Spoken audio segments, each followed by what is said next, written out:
हिंदुस्तान की हर एक चीज खरीद सकते हैं, लेकिन मराठे ने अपने आप को कभी बिकने नहीं दिया।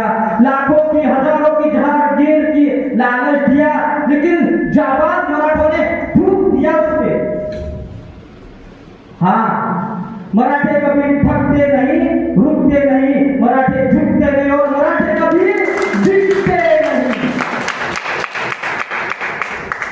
हाँ, शिवाजी मगरूर है, दगाबाज है, लेकिन उसका चाल चलन दूध से भी साफ है और बुलंद मीनार की तरह आसमान की तरफ सिर ऊंचा करके खड़ा है।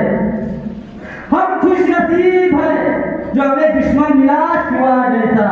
हे शब्द होते त्या औरंगजेबाचे आपल्या कर्तृत्वानं स्वतःच्या कर्तृत्वानं आचरणानं दुश्मनांच्या मनामध्ये अशा प्रकारचा आदर निर्माण करणं ही सोपी गोष्ट नाहीये आणि ते करून दाखवलं माझ्या राजाने। अशा प्रकारे माझ्या राजाने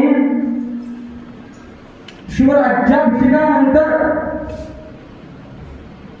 तब्बल 8 वर्ष राज्य केलं, पण त्या राज्यामध्ये एकही प्रकारची फितुरी आणि कुठल्याही स्त्रीवर अत्याचार झाला नाही, ही खबर पण नाहीये।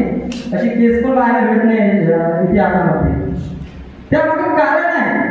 त्यामागे कारण आहे जेव्हा अगोदर छत्रपती शिवाजी महाराजांच्या काळावर झालं होतं, एका वतनदाराने एका स्त्रीशी अतिप्रसंग करण्याचा प्रयत्न केला आणि केला, ही जेव्हा खबर शिवाजी महाराजांच्या काळावर पडली तेव्हा शिवाजी महाराजांच्या समोर हा गुन्हा दाखल झाला। तेव्हा तत्काळ त्या वतनदाराचे दोन्ही हात पाय कलम केले शिवाजी महाराजांनी आणि चौरंगावर ठेवला। असं माझ्या राजांचं निर्णय घेण्याची